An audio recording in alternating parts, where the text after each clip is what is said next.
তার জিদ্দিকটাই ভালো হবে। যার কবর খারাপ হবে তার জিদ্দিকটা খারাপ হবে।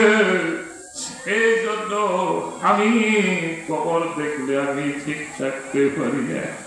আমি জানি না রে, আমি ওসমানের কবরে আমার কি দশা হবে। যে আমার নবী এত বড় ঘোষণা দিয়েছিলেন, আল্লাহ যদি আমার পরে নবী পাঠাইতে, প্রথম হযরত তোমারে নবী বানাইতো, আল্লাহ যদি নবী পাঠাইতো, তোমারে প্রথম নবী বানাইতো, তাহলে ওমরের মর্তবা কত আল্লাহ দিয়েছে। ওমর রাদিয়াল্লাহু আনহু কিরকম বিশাল অর্ধ পৃথিবীর বাদশা ছিল।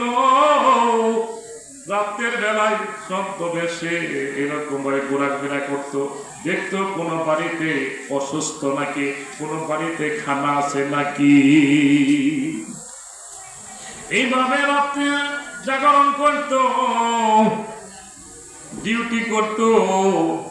একদিন রাতে ডিউটি করতে যাইয়া দেখতেছে উমর একটা ঘরে থেকে কান্নার আওয়াজ আসতেছে, কান্না করতেছে।